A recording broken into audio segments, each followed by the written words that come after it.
नमस्कार. मराठी चित्रपट दुनिया या आपल्या मराठमोळ्या चॅनलवर सगळ्यांचं मनापासून स्वागत आहे. मराठी चित्रपट सृष्टीमधील नवीन अपडेट घेऊन पुन्हा आलोय नवीन व्हिडिओमध्ये. मराठी चित्रपट दुनिया चॅनलला सबस्क्राइब करा आणि चॅनलला सपोर्ट करा ही एक मनापासून विनंती. आपण आपल्या चॅनलची नव्याने सुरुवात करत आहोत, त्यामुळे आपल्या चॅनलला सपोर्ट आणि सबस्क्राइब दोन्ही करा ही मनापासून विनंती. तर चला जाणून घेऊया नवीन व्हिडिओमध्ये जानेवारी महिन्यात रिलीज होणाऱ्या मराठी चित्रपटांबद्दल. जानेवारी महिन्यात थिएटरमध्ये तब्बल 7 मराठी चित्रपट धडकणार आहेत, म्हणजेच रिलीज होणार आहे. त्यापैकी कोणते ठरणार हिट तर कोणते खाणार माती हे रिलीज झाल्यावरच कळेल. 2024 वर्ष संपलं. 2024 या वर्षी मराठी सिनेमासृष्टीत देखील अनेक चांगले सिनेमे रिलीज झाले, पण 90% सिनेमे फ्लॉप किंवा डिझास्टर ठरले. 2024 मधील काही निवडक सिनेमे आहेत जे हिट किंवा लोकांपर्यंत पोहोचले. नाच ग घुमा, पंचक, पाणी, जुनं फर्निचर असे काही सिनेमे थिएटरमध्ये प्रदर्शित झाले. आता 2025 मध्ये कोणकोणते चित्रपट येणार आहे याकडे सगळ्यांचं लक्ष लागून आहे. मात्र जानेवारीमध्ये 1 किंवा 2 नाही तर तब्बल 7 चित्रपट प्रेक्षकांच्या भेटीला येणार आहे. कारण एकाच महिन्यात 7 चित्रपट रिलीज होणं म्हणजे याचा परिणाम बॉक्स ऑफिसवर होणार. सर्वात पहिला सिनेमा म्हणजे वर्षाच्या पहिल्याच दिवशी 1 जानेवारीला वर्षाच्या पहिल्या दिवशी पहिला मराठी सिनेमा मुक्काम पोस्ट बोंबिलवाडी हा चित्रपट प्रदर्शित झाला आहे. सिनेमाला मिक्स रिव्ह्यू मिळाले.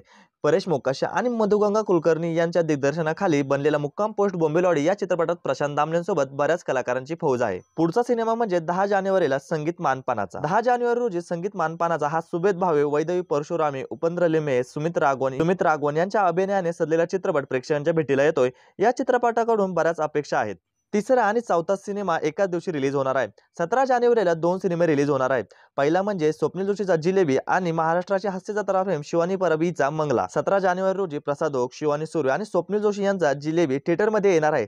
सस्पेन्स थ्रिलर असलेला हा चित्रपट प्रेक्षकांना कसा वाटतो याकडे सगळ्यांचं लक्ष लागलेलं आहे. त्याचबरोबर 17 जानेवारीला महाराष्ट्राची हास्य जत्रा फेम शिवानी परब हिची मुख्य भूमिका असलेला मंगला प्रदर्शित होणार आहे. हा चित्रपट सत्य घटनेवर आधारित आहे.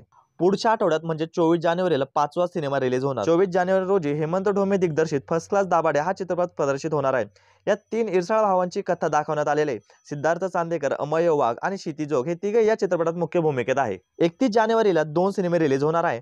पहिला आहे मुक्काम पोस्ट देवाचं घर आणि दुसरा म्हणजे इलू इलू हे चित्रपट प्रदर्शित होणार आहे. मुक्काम पोस्ट देवाचं घर यात बालकलाकार मायरा वायकू दिसणार आहे, तर इलू इलू या चित्रपटात हिंदी अभिनेत्री एली एवराम मुख्य भूमिकेत आहे.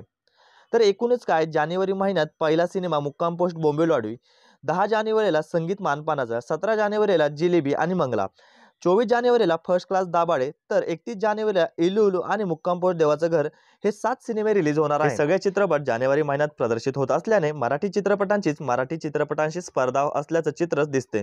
मराठी निर्मात्यांना या गोष्टीचा नक्कीच फटका बसणार आहे. अनेक चित्रपट प्रदर्शित झाल्याने प्रेक्षक नेमका कोणत्या चित्रपटाला प्रतिसाद देतील यात शंका आहे.